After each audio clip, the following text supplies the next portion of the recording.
Good evening, everybody.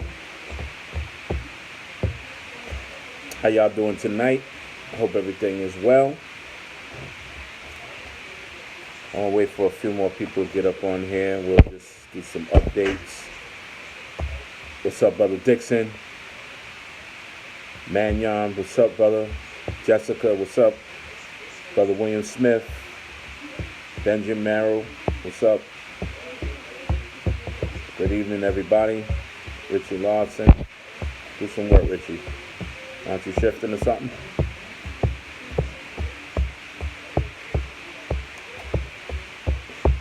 Brother Glenn, what's up? Ruben Smith. Got you after the live, okay? Got you after the live. Kenya, what's up? Carlton Green, what up?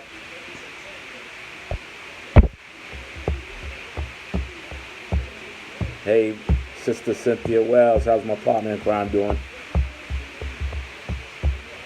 Junior, Morrow, what's up? Julissa Carla, how you doing?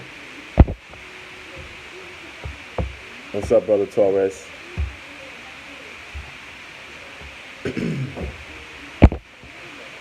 What's up, James? I'm just going to give Brother Bruce, what's up? William Smith. Brother Juan Lopez, how you doing? What's up, D. Thomas? How you doing? So I'm gonna get into. Let me start off.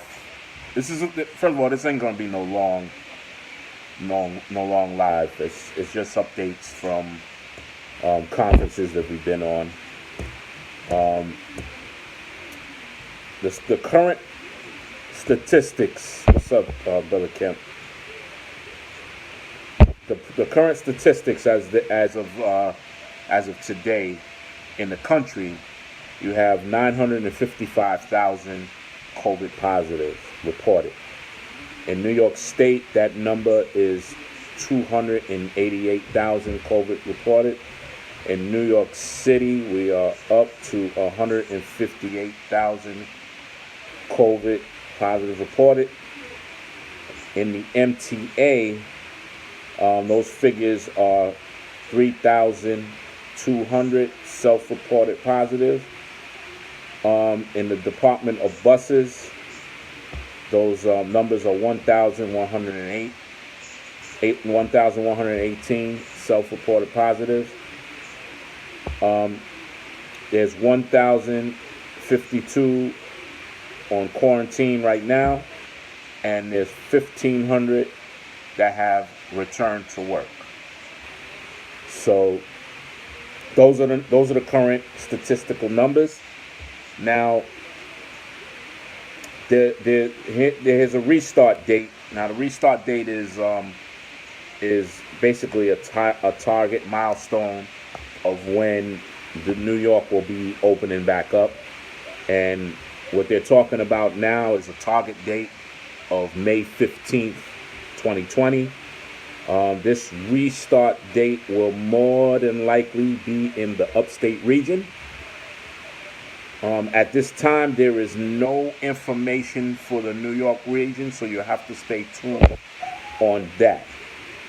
The mayor of New York City, de Blasio, is talking about shutting down 40 miles of street in the city for people who have been resistant to staying indoors.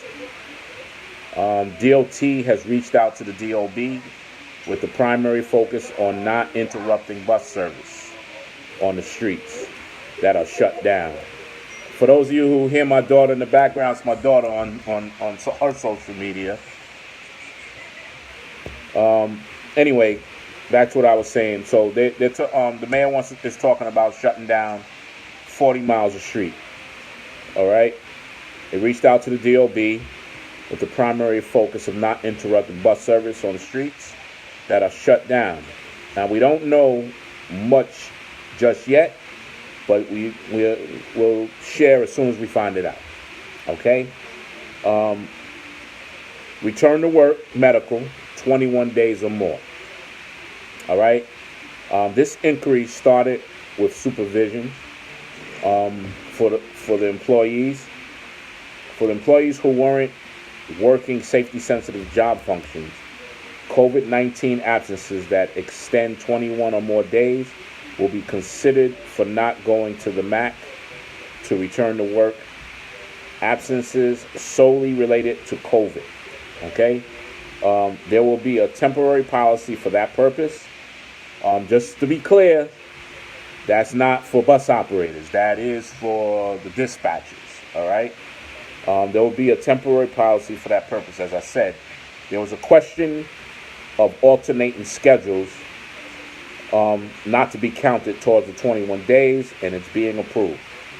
There will have to be some determination on whether it's driving jobs or not. We're talking about supervision here, and so we're trying to bring news to everybody. So where it's pertinent, I give the news for that particular group.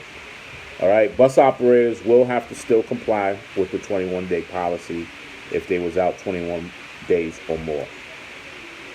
There was an executive order that came out by the governor, and the MTA also put out an order that applied on the pension side, where those employees looking to retire from the MTA bus company, local ATU Local 1181, ATU Local 1179, and TW Local 100, who normally have a waiting period to retire. The executive order will waive the waiting period. All right? Now, the next topic that was discussed, and I want you to pay attention because this is kind of a catch-22.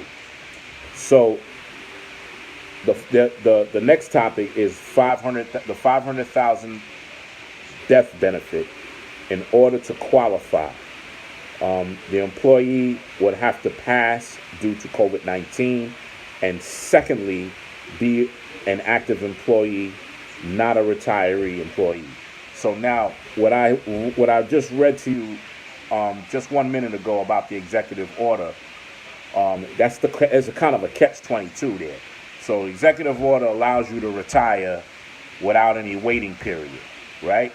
And then they came out with a rule that if you're retired, you're no longer active, and then something happened to you, you wouldn't qualify for that $500,000 death benefit.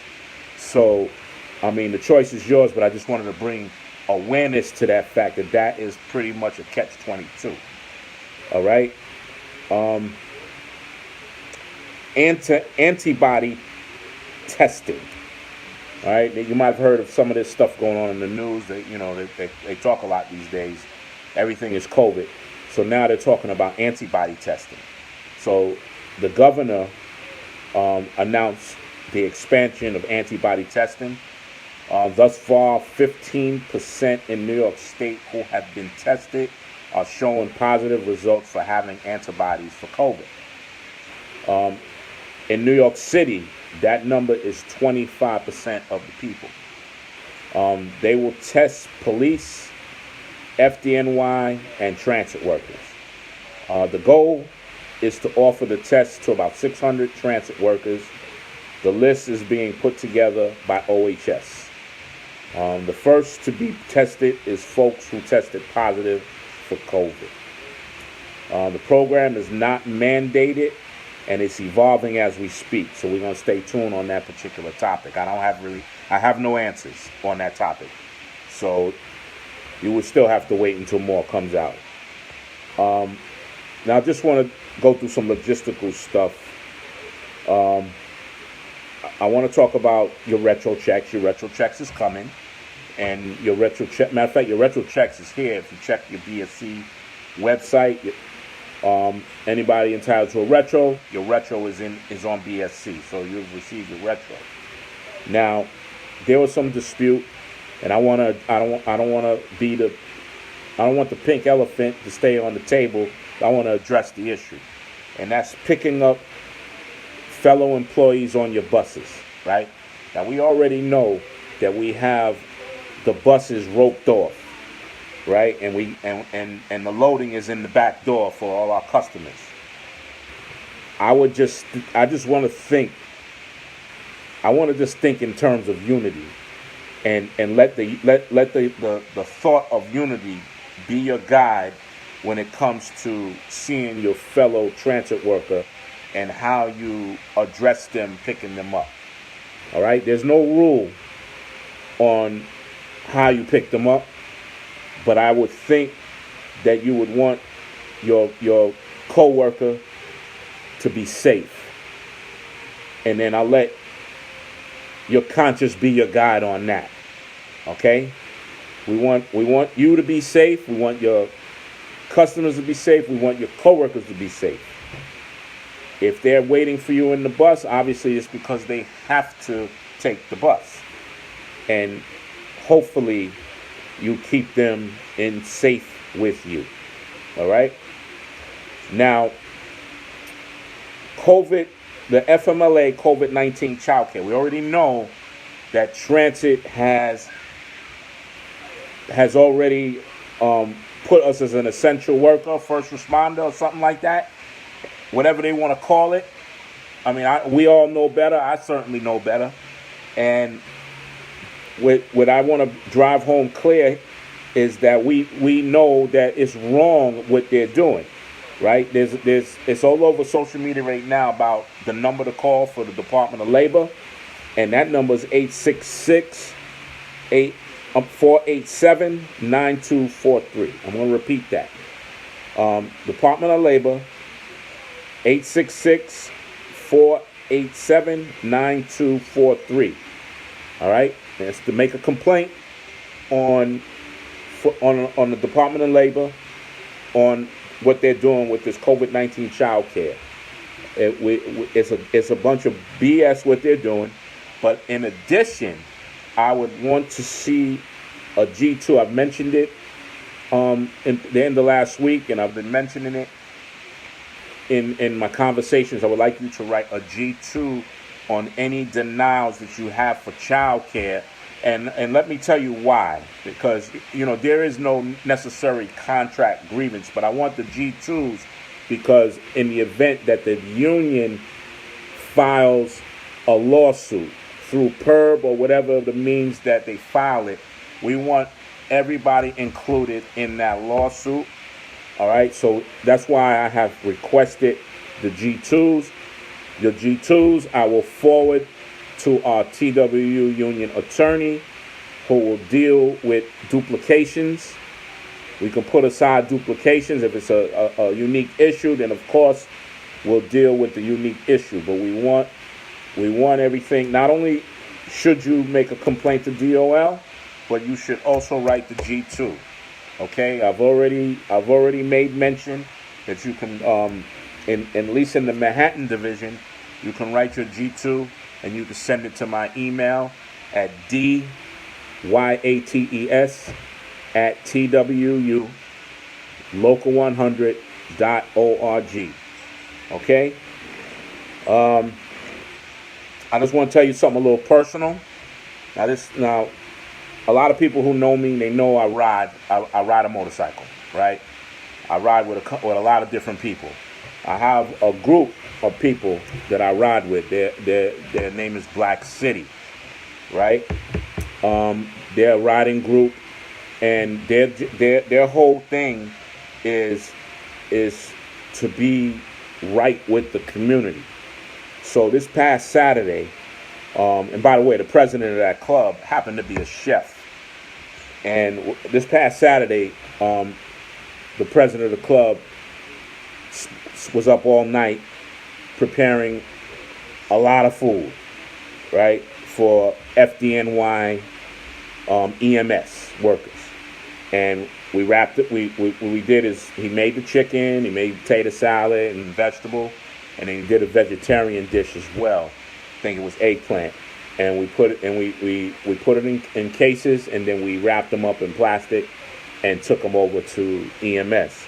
These are the things that we're about. On a side note, And if you know anybody who needs that kind of help, including our own transit workers, we are more than willing to come out and do our thing to assist. That's what we're all about. On the last thing I want to say before I close, COVID positives, and I'm gonna be a stickler, so there's no confusion. COVID positives.